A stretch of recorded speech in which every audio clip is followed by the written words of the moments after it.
privatização das florestas da outono do Brasil na COP do Clima em 2021. E o nosso convidado é o Fernando Campos Costa, conselheiro da Amigos da Terra Brasil. E com ele nós vamos desenvolver esse tema. Esperamos nós que a internet e a energia do Fernando estejam em condições e não como as nossas aqui. Fernando, satisfação te ver aqui na transmissão da Rádio Com e do Brasil de Fato RS. Bom dia. Bom dia a todos e a todes. É um prazer estar nesse espaço com vocês, agradecer o convite e vamos começar esse debate que ele é complexo e, como toda a política brasileira, excludente. Então, o que significa isso? Queremos compreender como é que pode querer privatizar. Eu até, algum tempo atrás, ironizava quando eu vi querendo privatizar o patrimônio brasileiro. A Petrobras, a Eletrobras, a Vale lá atrás, né? E aqui no Rio Grande do Sul, o Eduardo Leite quer privatizar tudo, é Corsã, Banrisul, a CE que já foi, e eu brincava e dizia, só falta privatizar o oxigênio, o ar que a gente respira, mas as florestas parece que eles já estão querendo encaminhar para esse tipo de alternativa neoliberal e de acabar com o patrimônio público, que é de todos nós, né, Fernando? Não, acho que tu pegou o fio da meada certo, né? Acho que claro que esse processo da COP ele vem já, né, desde 72 lá em Estocolmo, né, essa discussão internacional desses acordos, né? Mas eu queria trazer um pouquinho também da onde eu venho, né? Eu faço parte do Amigos da Terra Brasil, que é uma organização nacional, né, que faz parte da Federação Internacional Amigos da Terra, né, que é uma organização hoje que se organiza em 73 países, né, e tem essa discussão internacionalista, né, de buscar, né, fazer essas denúncias e ecoar as vozes, né, frente a essas injustiças que a gente vê. Então, a gente vê cada vez mais os tratados internacionais, né, tendo impactos, né, na realidade, né, nos territórios, né, nas comunidades, seja no campo, seja na cidade. E é fundamental que a gente se aproprie desse debate, porque ele é colocado de uma forma complexa, né, com vários termos, muitos em inglês, muitos em siglas, né, justamente para não popularizar o tema e que as pessoas não possam compreender. O Amigos da Terra compõe, né, um grupo que se chama Grupo Carta de Belém.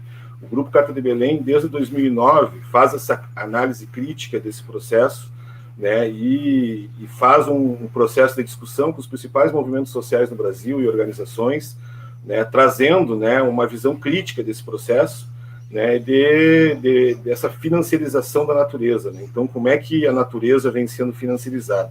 E esse processo ele vem passo a passo, né? Então, capturando também discursos, né, que a gente constrói dentro do movimento ambiental, dentro do movimento social, né, trazendo formas, né, de se apropriar desses conceitos. Então, tudo começa, né, a partir de um processo também, de um discurso que parece interessante, né, que é o pagamento por serviços ambientais, né? Então, a natureza, vamos pagar a natureza para os seus serviços que ela cumpre, os serviços ecossistêmicos, né? Depois foi evoluindo essa discussão, só que é isso.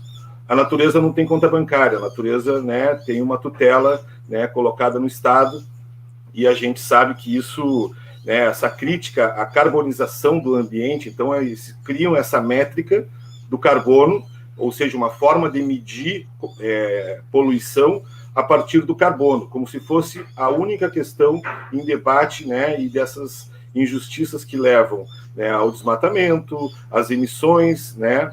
E isso é bem importante, porque em 92, né, na Eco 92, uma das discussões que foram garantidas é isso, são as responsabilidades comuns mais diferenciadas, ou seja, tem países no norte, países no sul, alguns contaminam mais que outros, né? Então, a velha discussão, né, que entra também, né, facilitando também um processo de direito à poluição, né, mas também, de certa forma, a gente pode analisar isso nacionalmente também, né? Então, no Brasil, né, quem polui mais? né? Então, o papel das corporações, dos setores como o agronegócio, como a mineração, né, como a indústria, a especulação imobiliária, que são setores que têm um grande impacto, né? E hoje, se a gente for ver na fila, né, para receber esses 100 milhões que o Brasil está esperando receber, são as primeiras da fila, né? Então, o agronegócio, com o seu discurso, né, de sustentabilidade a partir do plantio direto, né, que hoje invade o Pampa, né? Então acaba com a nossa pastagem nativa, com os campos sulinos, com toda essa discussão de ambiente natural do Pampa, né? Porque a gente ouve muito falar de Amazônia, ouve muito falar do Cerrado, e, na verdade, hoje todos os biomas estão sendo, né, atacados, porque é um setor que quer expandir, é um setor que quer mais área, que quer buscar isso desde o Código Florestal. Então, se a gente for observar o que ficou pendente, o que o agronegócio não conseguiu avançar no Código Florestal, são justamente, né, esses processos que hoje eles estão querendo. Então, seguem querendo isenções, seguem querendo, né, que as suas dívidas não sejam pagas e que o seu passivo ambiental, né, seja zerado, né? Então, na verdade, são setores que impulsionam. Isso no mundo não é diferente, né? São esses setores hoje que impulsionam, né, e pressionam governos para que não tenha um acordo, né, com limites bem estabelecidos. Então, tudo é voluntário. Eu faço o que eu quero, como eu posso, né, sem colocar em risco o meu lucro, mas sem discutir, né, a vida das pessoas que hoje já estão sofrendo, né, com essas situações aí. Então, realmente é uma discussão muito desigual, né, onde coloca o ambiente na economia, né, o novo lastro da economia sendo o meio ambiente, né? Historicamente, o Brasil tinha uma posição, né, no Itamaraty de não colocar as florestas em negociações internacionais. Isso, com o governo Bolsonaro, né, com esse desgoverno, né, realmente eles estão vendendo o país, como tu falou, além das estatais, além dos bens públicos, os bens comuns, né, a gente está com toda essa questão, né, da floresta, dos ambientes naturais, colocados como mecanismos de mercado para zerar emissões. Só que a gente sabe que esses mecanismos de mercado hoje, se hoje no Brasil entrarem 100 milhões de dólares, né, para investir no ambiente, a gente sabe que esse recurso vai ser usado em políticas públicas que não têm participação pública, né? A sociedade brasileira, depois do revogaço, né, dos conselhos, praticamente 650 conselhos nacionais foram extintos. Ou seja, a população brasileira não participa de políticas públicas, não tem espaço para participação, não tem voz. Ou seja, essas políticas públicas vão ser o que o governo vem fazendo, que é a discriminação, que é o racismo, que é o fascismo, que é a incentivar milícias, né, no campo, incentivar milícias na cidade, impulsionar essas empresas. Então, realmente, a gente vê como uma grande preocupação esses acordos aí e esse processo em Glasgow, porque, na verdade, o Brasil está indo, né, com uma proposta, como o Guedes apresentou, de uma economia verde, sendo que, há menos de um ano atrás, eles, né, diziam que iam sair, né, dos acordos internacionais, que não iriam mais, né, ter o acordo, né, da OIT, da 169, que é o direito de ser ouvido, das comunidades terem uma, né, uma escuta em relação a esses impactos. Então, de uma hora para outra, o Brasil agora entra como um grande negociador, né, tentando entrar nesse jogo de novo, assim como os Estados Unidos, né, que saída do Trump, entrada do novo presidente, né, entra com uma nova roupagem e querendo entrar nessas negociações. Bom dia, Fernando. Bem-vindo aí à Rádio Com, prazer imenso te ouvir, né, falar sobre esse importante tema que a gente vem debatendo constantemente aqui na Rádio Com, inclusive semana passada também tratamos disso, né, com o Antônio Soler, que é nosso comentarista da segunda-feira, e que é uma pessoa que nos ajuda a compreender muito essas questões aqui na Rádio Com, né, já que ele também tem um comentário semanal aqui.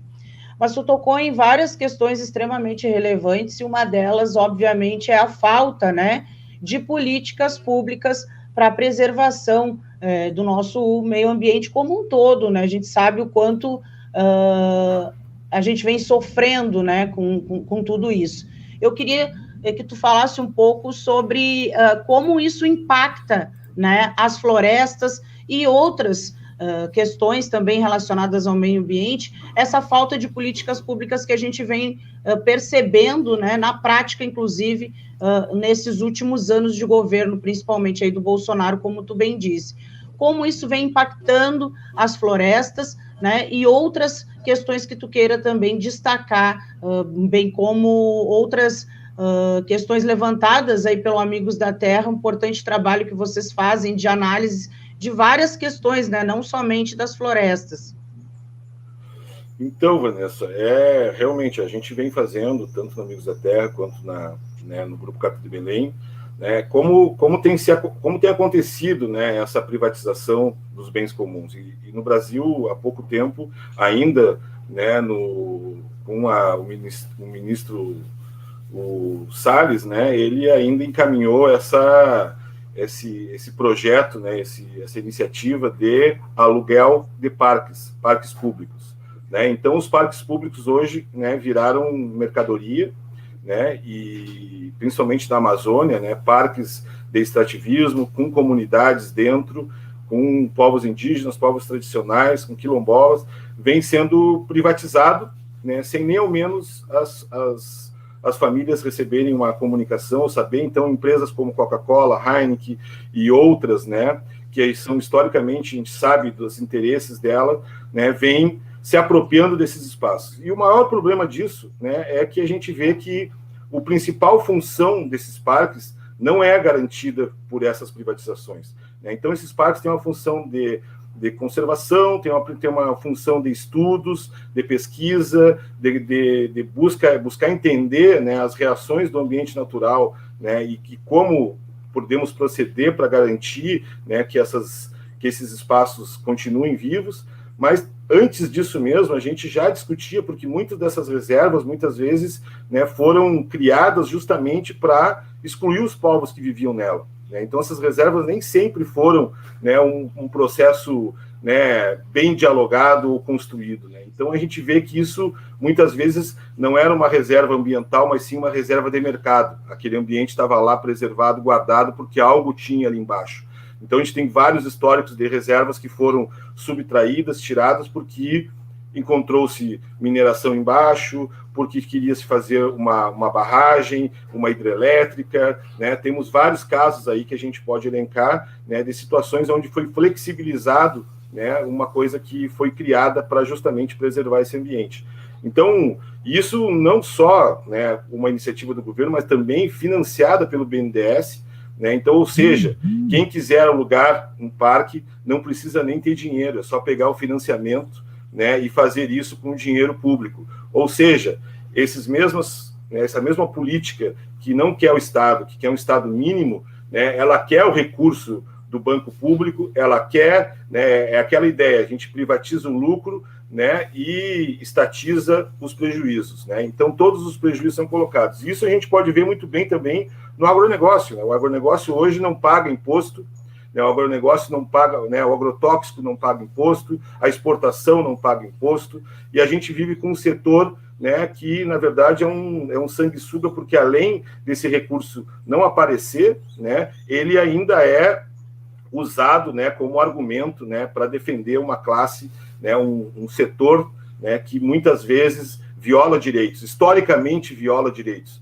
E se a gente olha a história do Rio Grande do Sul, né, como o Rio Grande do Sul foi desbravado, né, a extinção de povos, né, e esse processo de expansão, né, da agricultura, do setor agrícola, né, ela vivencia isso. Então, a gente teve extinção de povos aqui no Rio Grande do Sul, perseguição de povos, né, os povos Charrua, Guarani, Caigangue, Xoclém, né, são povos que foram historicamente, isso também além dos quilombos, né, das comunidades quilombolas, né, que muitas vezes, né, que historicamente sofrem de racismo, né, e esse povo que acha que é superior, né, eles acham que eles têm mais direito que os outros, né, por alguma iniciativa que historicamente os seus parentes fizeram, mas que a gente sabe que, na verdade, são grandes violações que aconteceram ontem, né, não faz muito tempo. Então, nós temos uma dívida histórica com esses povos. Então, de forma alguma, esses mesmos violadores podem estar na frente da fila para receber compensações, né, que, na verdade, são direitos de poluir, né, é direito de seguir mantendo a poluição,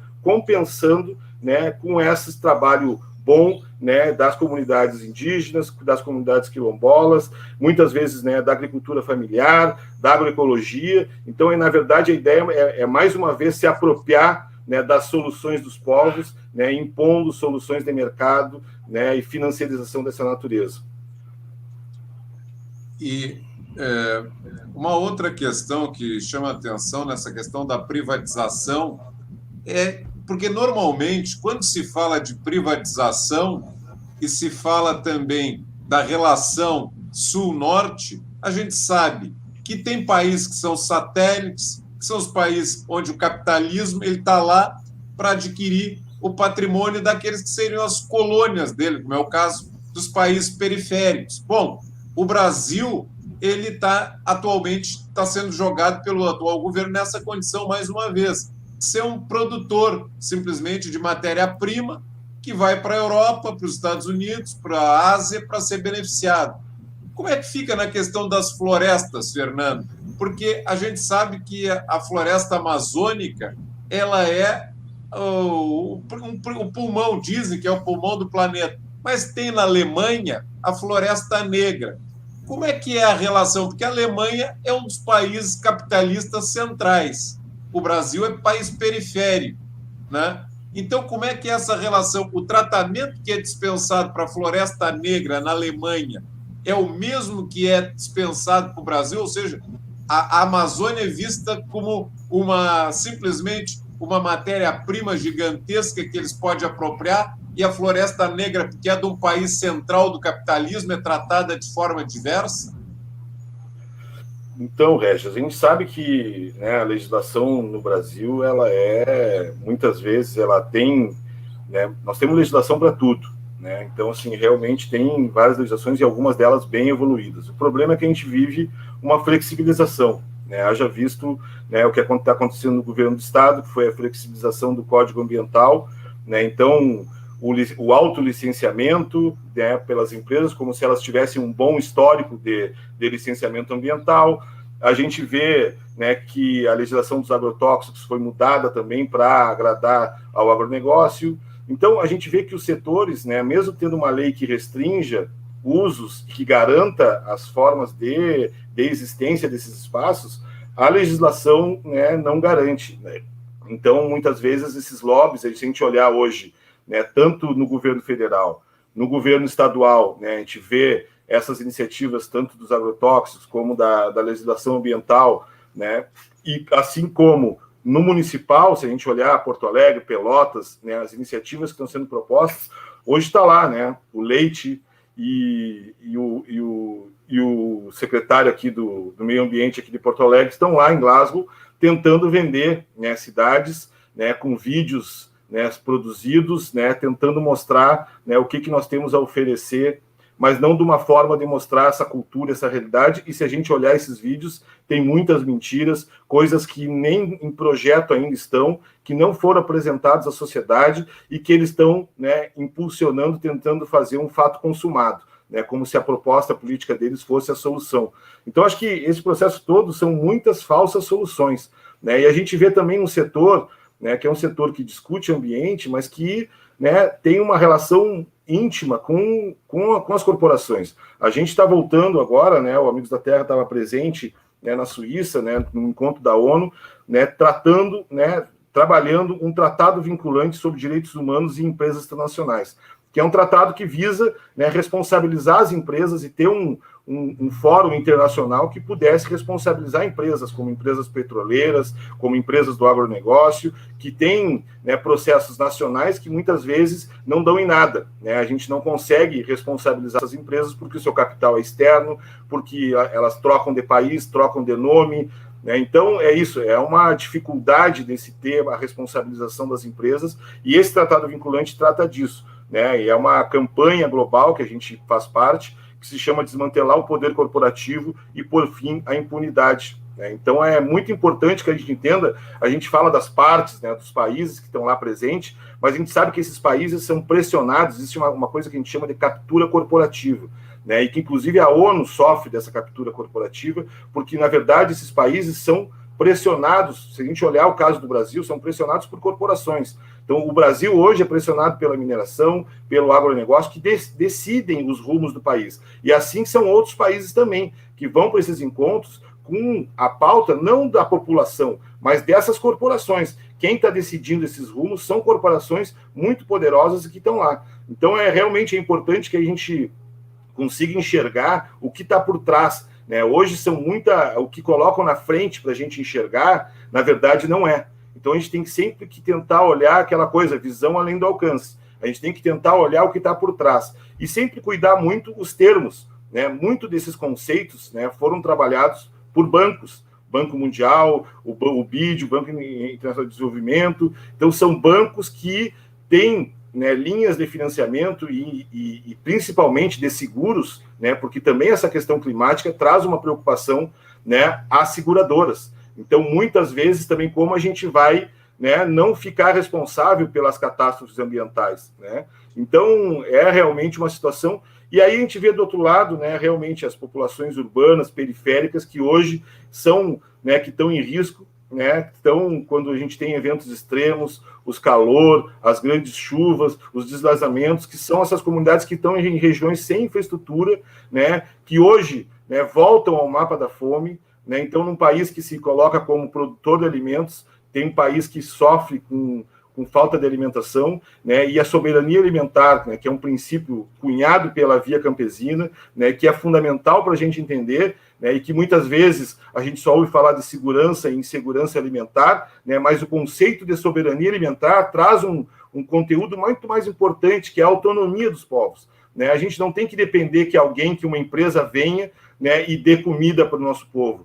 Então, a gente vê o agronegócio restringindo áreas de plantio, né, a nossa cultura alimentar cada vez reduzindo mais alimentos, né, e isso vai nos tirando possibilidades de resistência nesse processo. Assim como sementes transgênicas, assim como o processo do agronegócio, cada vez mais insumos, e aquela agricultura que acontecia no campo de forma autônoma, de forma garantia ano a ano pelo agricultor e pela agricultora, hoje em dia parece que é passado, né? Mas na verdade a gente está vivendo um momento onde cada vez mais essa agricultura vai ser necessária para nos garantir um futuro.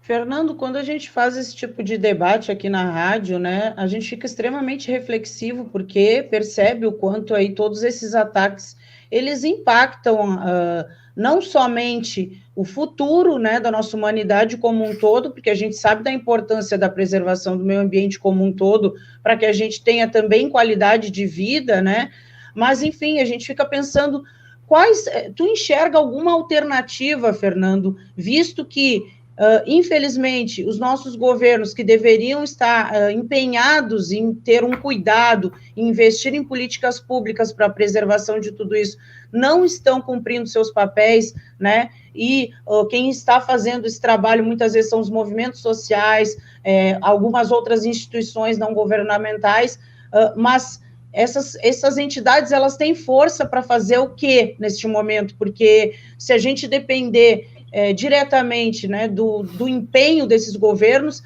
me parece que a situação daqui vai só piorar.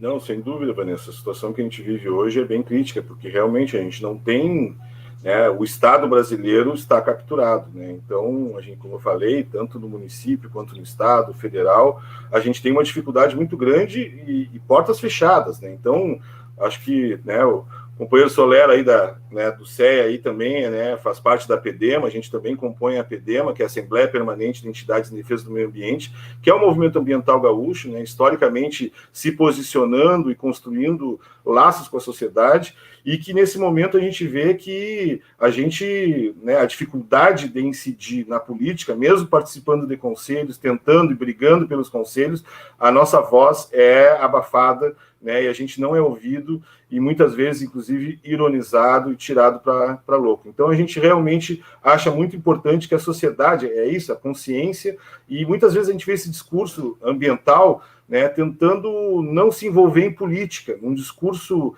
né, quase um analfabetismo político que coloca como se, não, a gente não vai discutir política, né? Então, a gente sempre fala, né, ecologizar a política e politizar a ecologia. Acho que é muito importante, né, que o movimento ambiental e o Amigos da Terra vem construindo esse caminho, né, da gente, para além do ambientalismo, a gente discutir justiça ambiental, né? Justiça ambiental é um conceito diferenciado, né, que coloca, né, como uma forma de preconceito, de racismo, a forma como o ambiente é tratado, né, aonde, né, a poluição, né, e os princípios, né, ambientais são privados de comunidades, né, indígenas, quilombolas, comunidades negras, né, e esse conceito vem dos Estados Unidos, né, a partir da constatação que os principais lixões tóxicos eram colocados ao lado de comunidades negras, né, e a partir disso porque, né, algumas empresas, inclusive, né, discutiam, né, que essas comunidades tinham menos poder de resistência, tinham menos poder de dizer não. E isso foi provado ao contrário, tanto que essa realidade mudou, né, e essas denúncias começaram a acontecer, e hoje, né, no Brasil, a justiça ambiental é um conceito muito importante e que realmente trabalha. Então, o envolvimento na política, eu acho que para o Brasil hoje é tirar esse governo, né, para o Estado é tirar esse governo, né, a gente realmente conseguir construir e participar das políticas públicas, porque sem participação não tem como fazer isso, né? Hoje realmente é muito importante a participação, e a participação não pode ser, né? Acho que a gente já vinha no limite do que era a participação, porque é tão desesperador que a gente está vivendo hoje, que a gente está saudoso de coisas que a gente tinha antigamente e que muitas vezes a gente já criticava, né? Então a gente já tinha uma crítica aos conselhos que não eram deliberativos, que a gente não tinha espaço, né? Então hoje a gente está reclamando esses velhos conselhos, mas que, né, porque nem isso a gente tem. Então os conselhos eram espaços que a gente tinha pelo menos informação do que estava acontecendo. Hoje nem isso nós temos acesso, né? Então as coisas realmente acontecem e a gente é comunicado, né, do que vai acontecer, né? Então acho que realmente esse resgate da política, e a política ela é dentro da família, ela é na comunidade, é na rua, é no bairro, né, é no partido político, é no movimento social. A gente tem que não demonizar a política, né, mas realmente resgatar a política com o que ela tem de melhor, né, que é ajudar a gente a viver em sociedade. Então, para a gente viver em sociedade, tem que ter diálogo, tem que ter conversa, tem que ter construção coletiva, e é nisso que a gente vem buscando, porque isso, né, resumindo tudo, é poder popular. A gente precisa construir o poder popular, né, nos nossos espaços, nos nossos territórios, para mudar essa realidade. Mas uma notícia boa eu vou te dar, viu, Fernando, e para a audiência da Rádio Com, para a Vanessa. Eu até vou dar um Google depois para procurar essa informação, mas eu vi dias atrás num noticiário aí que há uma crescente preocupação ou um crescente envolvimento positivo de jovens com a política, que os jovens dessa quadra histórica estão querendo mais saber sobre política, estão interessados. E quem não tem interesse, geralmente, é a burguesia, seja a nossa aqui, que é uma burguesia subordinada ao capital internacional, mas e de outros países também, porque tratar de política, politizar as relações, significa aumentar a compreensão da realidade. Então, a gente vai fazer o quê? Esse pessoal não quer que se compreenda criticamente a realidade. Os donos do capital, os que querem ser donos até das florestas. Aí eu fico pensando, mas como é que o mundo corre risco de terremotos, né? Corre risco de aumentos absurdos de temperatura num lugar, frio absurdo no outro, e a responsabilidade se sabe que é de quem não cuida da natureza, ou de quem quer usar a natureza só para ganhar dinheiro mais e mais, que são as indústrias capitalistas. Então, como que os loucos são os ambientalistas se quem está destruindo o planeta são os donos do capital, do dinheiro, aqui e fora daqui, Fernando? Que loucuras avessas é essa, então? Não, é isso, acho que para além de trocar o governo, a gente precisa trocar o sistema, né? Acho que o sistema capitalista é o grande responsável. E isso precisa ser falado, porque não é óbvio, as pessoas precisam, né, se apropriar e entender, né, que a lógica do lucro, né, ela não consegue, né, promover a vida, né? É o lucro acima de tudo, né? E o lucro, acima de tudo, né, é acima das pessoas, é acima das comunidades, do respeito e várias outras coisas. Então, acho que é importante que a gente entender que esse sistema não garante a vida, e a gente está vendo uma situação extrema desse governo, que é uma política de morte, é uma política que mata, é uma política que incentiva a morte, né? E que é isso, que tira a capacidade das comunidades de resistir. A gente não tem... Olha o que está acontecendo agora com o Bolsa Família, né? Então, assim, tipo, são milhares de famílias que estão perdendo uma garantia, né? Colocado como refém numa questão agora com o projeto de lei com os precatórios. Então, parece que a gente não tem garantia, né? A gente tem, né, uma constante mesa de negociação, né, de direitos, né? E direito não se negocia, né? Direito é garantido, né? Então, a gente precisa realmente resgatar, porque isso vai naturalizando. E eles trabalham com essa naturalização dessa lógica. E a juventude, né, como o Tia dizia, é o poder revolucionário da sociedade, né, sem dúvida, e daí a importância dos movimentos, das organizações, né, que constroem processos de formação política, porque essa juventude está em disputa, não é só nós que estamos vendo que a juventude está interessada em discutir, está preocupada com o seu futuro, né, o mundo e as corporações também estão vendo isso.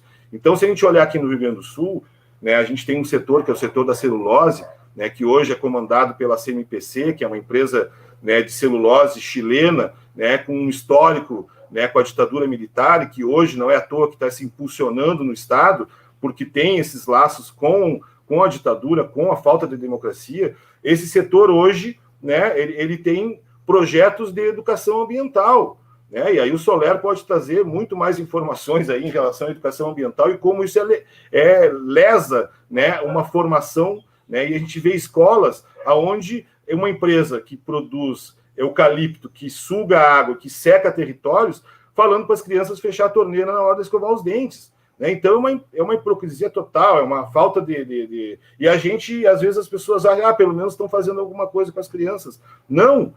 O território da escola não é um território corporativo, eles não podem entrar e fazer isso. Então, é muito importante que a gente tenha, né, também um Estado que garanta esses direitos, né, inclusive nisso, quem entra na escola para fazer propaganda, né? Então, a gente vê essas empresas fazendo isso e constantemente, né, a nossa juventude sendo impulsionada, seja na televisão, né, que a gente também não tem controle, hoje na internet, né? Então, é isso, realmente, a gente tem que abrir os olhos, né, com o nosso futuro, que são os jovens, né, para conseguir impulsionar, né, trabalhos e formações e estar envolvido com essa realidade, porque, né, e quem, né, acho que o papel de quem já tem mais história na política, na vida social, é acompanhar e ter esse olhar cuidadoso, né, com quem está chegando, com gerações que estão chegando, porque essas gerações muitas vezes, né, não tem nem onde se segurar, não tem onde se apoiar para construir uma análise crítica disso. E, Fernando, falando então do nosso futuro aí, né, que é algo que também, que é algo que obviamente nos preocupa demais, mas nós aqui, enquanto rádio, né, comunitária, ligadas aos sindicatos, aos movimentos sociais e que deseja, né, para o nosso país um futuro aí de um governo progressista, quais são os maiores desafios que tu enxerga, assim, para um próximo governo, para enfrentar todas essas questões que a gente levantou aqui até agora? Então, primeiro, eu acho que é fundamental o trabalho da comunicação, da mídia, né? E essa questão da democratização da comunicação é fundamental. Então, primeiro, né, salientar a importância do trabalho de vocês, do Brasil de Fato, das rádios comunitárias, né? Porque realmente é um trabalho árduo, né, que não tem apoio, muitas vezes criminalizado, e que é importante que a gente consiga, né, dar visibilidade a esse trabalho. Então, desde já, o nosso total apoio e construção conjunta desses espaços. É importante para esse futuro que a gente consiga trazer essas informações, né? Trazer de forma concreta essa realidade e, cada vez mais, né, a gente conseguir, né, criar esses espaços, criar essas relações, né, para poder realmente chegar nas pessoas. E a gente sabe a dificuldade que isso, mesmo com a internet, a gente sabe dos processos de bolhas e que as pessoas, né, também, né, começam a cada vez mais a não ler, né, a não assistir as coisas. As pessoas querem uma comunicação, querem quase que, como o pessoal diz, é um urro e deu, não quero mais saber. Então é importante que a gente realmente isso começa, né, realmente de pequeno, né, a leitura, o processo de apropriação das informações. Então, eu acho que para esse futuro a gente precisa muito, né, investir em algumas coisas que são, né, pilares da sociedade, né, e aí a educação é fundamental, né, o trabalho comunitário é fundamental, né, e esse contato direto, né, trabalho de base, né, das organizações é muito importante. Então, a gente tem vivido né, uma estiagem desse trabalho. Muitas vezes a gente achou que a coisa já tinha ido e que pelos processos naturais iria dar tudo certo, mas a gente está vendo aí que a gente estava errado e que a importância da permanência do trabalho é fundamental, e a constância, né, desse desbravar a sociedade aí com informação é fundamental também. Nós estamos agora com 9 horas 40 minutos, 9h40, Rádio Com na frequência FM 104.5, também na internet, pela página do Facebook e pelo canal do YouTube hoje. Temos um canal que é disponível para transmissão conjunta com o Brasil de Fato RS, Rádio Com e Brasil de Fato RS, nessa parceria para preservar o patrimônio público também e as políticas públicas. Estão conosco o Fábio Costa, que estava apresentando o Espaço de Notícias comigo, dizendo bom dia, Regis, novamente. Agora, bom dia para a querida colega Vanessa e também para o entrevistado, o Fernando. O Bruno Melo diz grande Fernandão. O Flávio Canguçu diz baita prosa. Bom dia desde Canguçu, cidade do encontro das sementes crioulas, no próximo domingo, 7 de novembro. Até, Flávio. Vamos procurar tratar desse assunto aqui na Rádio Com sobre sementes crioulas. O Valdemar Menezes diz, bom dia, pessoal, ótima análise. O pulmão do mundo é o mar e não a floresta. Mas, Valdemar, daqui a pouco eles vão querer vender o mar também. Não te descuida que daqui a pouco eles vão querer passar nos cobre também o mar. Imagina essas 200 milhas, eles já deram um bote por causa do pré-sal. Imagina se eles podem também fazer uma negociata aí com o mar. Mas, Fernando, inclusive, eu já fui aqui no site de vocês, né, para compartilhar o Amigos da Terra Brasil.org.br, que essa é uma seção gaúcha do Amigos da Terra Brasil, que é uma organização nacional e internacional, Fernando. A gente, né, tamanha importância para nós da comunicação, a gente, né, tem trabalhado bastante a comunicação, né, conseguindo, né, impulsionar, né, ecoar vozes e territórios e realidades que a gente vem, né, com aliados e parceiros trabalhando.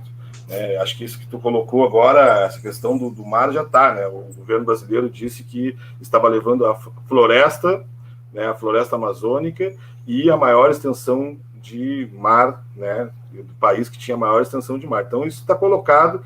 E aí a gente vê falsas soluções de forma descabida, né? Tem a geoengenharia que eles colocam, eles querem adubar o mar para que as algas cresçam mais, eles querem criar nuvens, né, no céu para esfriar o planeta. Tem, olha, soluções que... E a gente está vendo aí como... Né, a gente vê aqui no Rio Grande do Sul, um exemplo que eu sempre coloco é isso, tipo, a soja entra, né, nas missões de forma, né, clandestina, né, de forma, né, a partir de uma entrada ilegal, né, a soja transgênica entra nas missões, né, e de certa forma ela é limitada em função do solo, né, e aí depois, a partir do plantio direto, que é o principal discurso deles, né, do plantio sustentável, né, da agricultura de baixo carbono, eles entram nas pastagens nativas, que é um solo raso, né, que a princípio não teria como mesma forma de produção das missões baixar, eles entram, né, com uma solução que se diz ambiental e acabam com a pastagem nativa, né, e com a possibilidade desses povos que vivem no campo, como os povos, né, a pecuária familiar, né, que é um povo tradicional do Pampa, né, que conseguir garantir a sua vida, e hoje estão chegando no litoral, né, a partir das áreas de banhado, né, também plantando soja. E assim como a gente está vendo agora ali, né, o Balneário Camboriú, ali em Santa Catarina, né, criaram prédios, perderam a praia, ampliaram a praia, e agora a praia está com os tubarões, assim como o Rio Grande do Sul está com, né, com os os porcos selvagens ali, né, com outras espécies que, nesse desequilíbrio da monocultura, né, elas acabam se criando de forma, né, como uma praga. Então, é isso, essas soluções, a natureza, ela é diversa, né? Qualquer solução que não garanta a diversidade, ela vai ser um problema, ela vai ser uma falsa solução.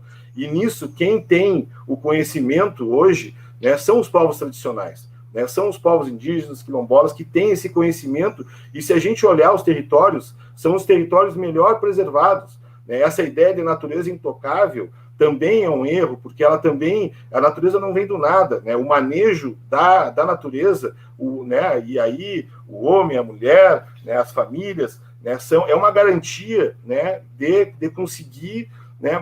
Criar um ambiente saudável, né? E é uma realidade que o agronegócio não faz, porque se vocês olharem o agronegócio, ele, na verdade, historicamente, ele vem expulsando o povo do campo, né? Ele vem expulsando as populações rurais, né? E essas populações rurais estão indo para a cidade, né? Historicamente, nos últimos 50 anos, nós tivemos o boom das cidades, onde toda uma cidade foi criada sem infraestrutura e o povo amontoado. Então, hoje, esse povo amontoado nas periferias urbanas, constantemente excluídos, né, é o povo que está refém e mais exposto a essas mudanças climáticas. São as pessoas que vão sofrer primeiro, né, esses caos. É as pessoas que não têm, né, nenhuma garantia, elas trabalham de manhã para pagar o almoço ou a janta, né? E essa realidade hoje, né, se qualquer evento extremo acontece, as pessoas estão refém, né? E aí eles querem um estado mínimo. Então, acho que a pandemia também nos trouxe uma realidade, e isso tem sido muito bom para o trabalho de base, que as pessoas estão percebendo melhor, né, a importância de um SUS forte, a importância de um Estado que garante. Eles extinguiram agora o PAA, que é o Programa de Aquisição de Alimentos, que tinha todo um trabalho com a agricultura familiar, com a aquisição de alimentos para garantir, né, que as famílias tivessem alimentos, né, famílias que tinham dificuldades, né, o próprio PENAI, que é a aquisição de alimentos para escolar, né, para merenda escolar. Então, são programas que estão sendo extintos e que garantiam princípios básicos, tanto na cidade quanto no campo.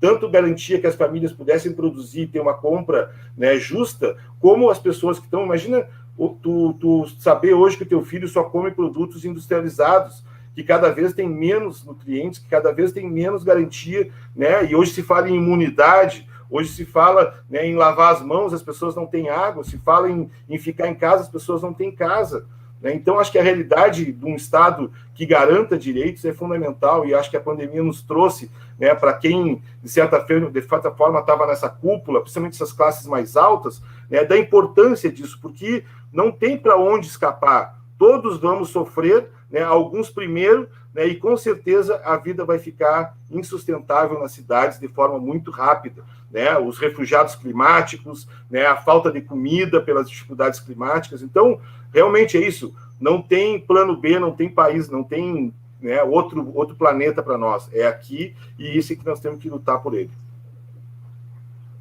Fernando, outra questão muito importante aqui, que a gente vai aproveitar, que o Bruno Melo destacou nos comentários, né, e trazer para ti, quais são os riscos ocultos na questão da venda do crédito de carbono? O Bruno Melo pergunta aqui para ti. E o Sandro Mesquita dá bom dia para todos nós, sempre uma boa pauta, sempre um bom debate, sempre bons comentários. Obrigado, Sandro, pela audiência. Valeu, Brunão, graças. É isso, gente. O crédito de carbono, como, né, se a gente pegar o termo, né, crédito, a palavra crédito e carbono, né, crédito é uma questão, né, do mercado, né, então é o direito, né, a poluir, né, é o crédito de carbono, como se o carbono fosse a única métrica, né, justiça social, soberania alimentar, tudo isso não existe. O que existe é o quanto tem de carbono no ar. Né? E isso como sendo a única solução, o sequestro desse carbono. Então, hoje, né, essas áreas verdes são enxergadas como sumidouros de carbono, ou seja, áreas que coletariam, né, esse carbono, né, para que o ambiente natural, né, o ar ficasse melhor. Né? Então, a gente viveu, né, épocas onde a industrialização gerou, né, poluições acima, Porto Alegre mesmo, né, se a gente olhar, né, Porto Alegre tinha várias estações de medição da qualidade do ar, hoje, né, estão desativadas, né, e a gente pode saber por quê, né, porque os índices com certeza né, são bem nocivos à saúde, né? Então são coisas que vão acontecendo, e esses créditos de carbono, na verdade é isso, é uma empresa, se a gente imaginar, né, é toda uma engenharia, uma arquitetura, né, colocada para essa impunidade e para esse processo de que as empresas sigam poluindo mais um pouco, né, eles vão até o limite que é onde realmente a sociedade, né, diz um basta, né, mas isso demora muito, né? Então a gente vê como essa realidade do crédito de carbono é colocado como uma desculpa. Não, eu estou aqui, ó, pagando meus créditos de carbono. Não, eu comprei meu carro com carbono zero. Então meu carro tem 5 anos de carbono zero, né? Então ele não leva em consideração a mineração, ele não leva em consideração outros processos, né? E mesmo que levasse, né, não tem como compensar os danos gerados. Existem danos hoje que são incompensáveis, né? Tem situações, hoje a gente fala, né, a própria solução, a questão da energia limpa, né, que é muito discutida. O Brasil tem a base, né, por hidrelétricas. Gente, é isso, hidrelétrica polui, hidrelétrica remove povos, nós temos aí o MAB trazendo as realidades, nós temos aqui, né, as barragens que estão tentando fazer ali, né, a gente tem o Parque do Turvo ali, que está sendo ameaçado, né, de se tirar um pedaço do parque para fazer uma hidrelétrica, né, então a gente sabe que tem realidades, inclusive esse parque também está nessas concessões, né, de parques que o governo do estado está colocando, né, querendo privatizar. Então é muito importante a gente entender que a solução é uma falsa solução, primeira coisa importante, né? E que a gente tem que realmente entender que as verdadeiras soluções estão nos povos, estão nessas iniciativas, e que se a gente tivesse um governo que tivesse um diálogo, que tivesse construção, com certeza nós teríamos soluções mais interessantes, mais criativas e que realmente solucionassem um problema e reconhecendo as soluções que já existem.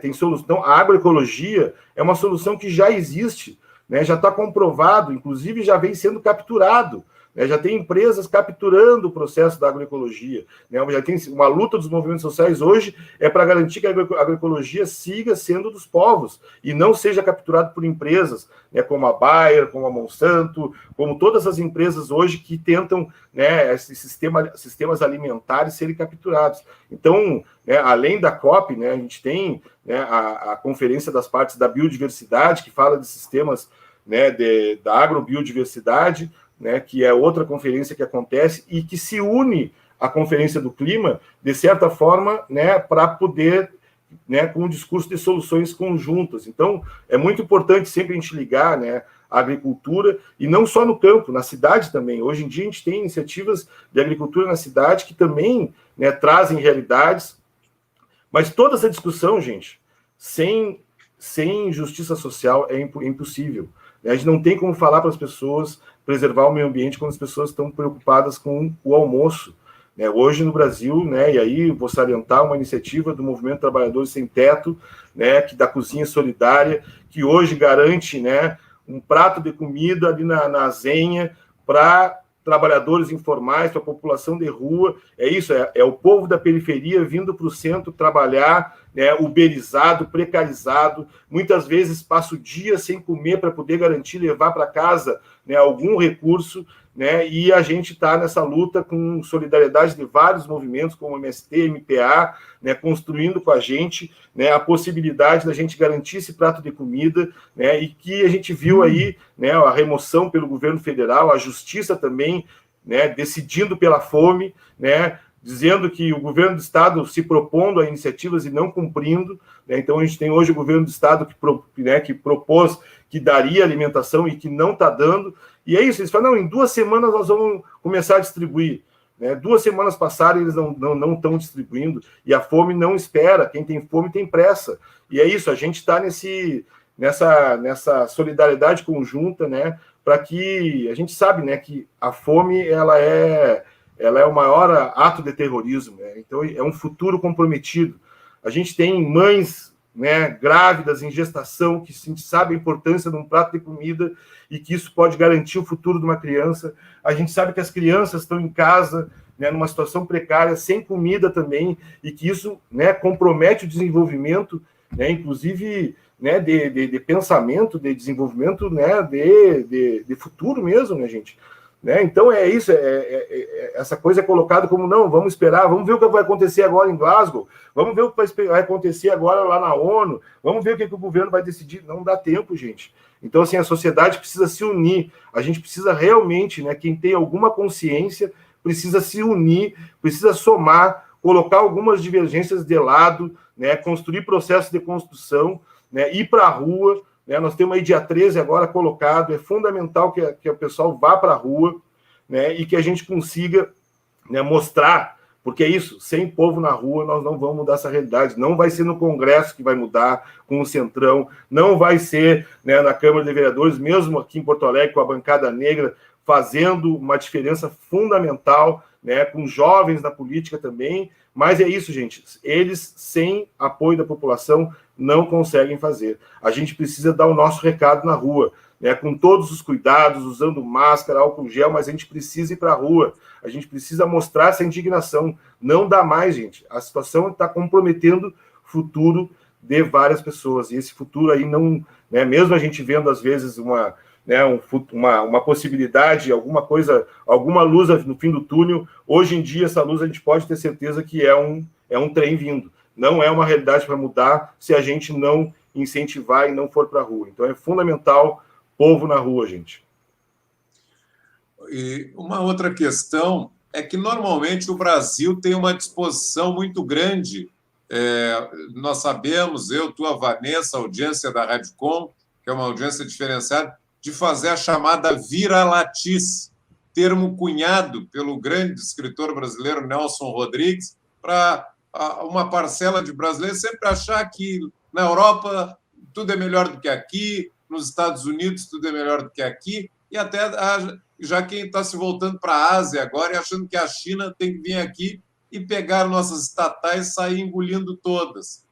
Mas eu notei uma coisa interessante de ontem para hoje, que a gente viu, e é elogiável, a manifestação de uma jovem, a jovem sueca Greta Thunberg, que é uma ambientalista, uma jovem que está lá lutando contra a destruição da natureza. Mas aí, para sair da vira-latice, sem deixar, não tem nenhuma crítica à Greta, o papel dela é importante, mas aí a gente vai ver que no Brasil, se a gente procurar, acha jovens que estão fazendo a diferença, como a indígena Chai Suruí, que tem 24 anos, ativista indígena de Rondônia, na Amazônia brasileira, e é uma ambientalista inspiradora, Fernando. Então, a gente sempre pode encontrar aqui no Brasil, com indígenas também, as soluções para os nossos problemas ambientais. E até nisso, a gente via gente buscando lá fora aquilo que nós temos aqui dentro. Uma jovem inspiradora lutando contra a destruição do meio ambiente. Não, é isso. A gente vê sempre essa, né? Parece que a gente não faz, né? Parece que a gente não faz. Se a gente olhar as últimas manifestações indígenas, a juventude tem um papel fundamental hoje nas aldeias, nos processos de comunicação, inclusive, né? Os povos indígenas têm se apropriado dos mecanismos, das ferramentas, e é muito importante a gente dar esse espaço, garantir esse espaço, né? Que eles têm conquistado, né, historicamente com a luta contra a colonização, né? Então a gente vive hoje, né, a gente ainda vive a colonização, né? A gente vive uma perspectiva, né, de colonizado, né? A gente não tem essa... É muito importante que a gente ouça esses povos, porque eles trazem uma leitura, né, anticolonial, né? E isso é importante, porque muitas vezes a gente acha que acho que a gente tem que se colocar em dúvida um pouco, né? Nós que temos origens europeias, o processo, a gente tem que realmente se colocar em dúvida, porque o nosso processo, né, de sociedade, ele está baseado nessas referências, seja na Europa, seja nos Estados Unidos. A nossa lógica de pensamento é a mesma. E aí esses povos, né, vivem, né, historicamente nessa resistência e com outra origem de pensamento. Então a gente tem que muitas vezes, né, se colocar em dúvida, né, a nossa racionalidade, né, e escutar realmente esses povos, porque eles trazem, né, informações fundamentais para a gente sair desse problema. Então, eu acredito que é isso, a gente tem muitos jovens aí que poderiam, né, trazer essa leitura. Cada vez mais o acesso à informação para os jovens tem sido uma forma de desenvolver, né, essas ideias, e eu acho que claro que a gente sempre, né, trabalha com símbolos e imagens e referências, né, isso não é ruim, o importante é que a gente realmente, né, perceba, né, quem está por trás disso, né, quem está por trás da Greta, né, quem está por trás, né, desses processos, né, que são impulsionados, muitas vezes usando alguns símbolos. E no Brasil, né, os povos indígenas, né, tem sido uma referência fundamental. Acho que tudo que eles fizeram, né, com toda a questão do marco temporal, indo ao Brasil, o esforço que esses povos construíram para estar em Brasília, mostrando, né, a gente às vezes, né, e aqui o nosso povo Guarani deu um exemplo, mas também os Caigangue, assim, ó, sem botar ninguém na frente de ninguém, né, foi ombro a ombro a coisa, mas é isso, né, a gente tem referências, lutadores e lutadoras, e é isso, além da juventude, as mulheres, né, acho que as mulheres têm sido uma grande referência, né, e essa luta contra o patriarcado tem sido fundamental. Eu acho que muito da destruição ela está baseada no patriarcado, nessa visão de destruir, nessa visão de atacar, nessa visão de matar, né? Então é uma política patriarcal, a gente precisa entender que isso todos nós sofremos, as mulheres sofrem mais, né? A população LGBT sofre mais, né? Mas que é isso, também, né, tem um reflexo na vida de todo mundo, né? E a gente precisa encarar isso aí, homens, mulheres, todo mundo tendo uma perspectiva de que o patriarcado é um problema. Essa visão, né, de agressiva, violenta, é fruto do patriarcado. Isso a gente precisa, né, pensar, porque isso é a criação dos nossos filhos, né? Isso é o futuro, né? Então, assim, sempre se colocar em questionamento. A gente tem uma tendência, né, isso não é só o tempo que nós estamos aqui no Brasil, isso vem lá da Europa, isso a gente trouxe junto, né? Então, esses processos estão aqui, estão enraizados, e a gente precisa realmente descolonizar, né, despatriarcar e realmente conseguir ter um processo que, né, se coloque em dúvida. Eu acho que hoje, né, cada vez mais a certeza acaba sendo um processo, né, que patrola novas experiências. Então, é importante que a gente tenha dúvida um pouco da nossa incidência e dê visibilidade e ouça, né, os povos tradicionais aí no nosso Brasil. Fernando, acho que foi uma ótima fala aí para o nosso encerramento, né, da entrevista. Importantíssimo aí todas essas questões que tu levantou, né, e que daria com certeza uma outra entrevista, e aí por isso a gente já se coloca aqui à disposição para sempre te ouvir, né, para que em outras oportunidades, desculpa, estou recuperando ainda a minha voz aqui, em outras oportunidades tu possa estar aqui conosco mais uma vez, tratando desses temas tão relevantes aqui para nós da Rádio Com e para todos que nos acompanham, né, os nossos ouvintes, internautas, todo mundo que acompanha o nosso trabalho. Muito obrigado pela tua disponibilidade, Fernando, e até uma próxima oportunidade, um ótimo dia para ti. Muito obrigado, Vanessa, Regis, né, também agradecer ao pessoal do Brasil de Fato, a Kátia, o pessoal ali também, né, agradecer a divulgação das nossas redes, a gente está aí, né, num esforço de produzir conteúdo e também ficamos à disposição para estar, né, acompanhando e trabalhando junto com vocês. Um abraço aí para o Soler também, do CEA, que todo esse, né, que tem uma luta histórica e importante nessa região, né, e que, né, Rio Grande ali também com a questão toda da Lagoa dos Patos né, os pescadores e tudo isso é bem importante. E estamos aí à disposição, gente. Graças pelo espaço e vamos democratizar a comunicação aí. Com certeza. Abraço, querido. Obrigado. Até mais.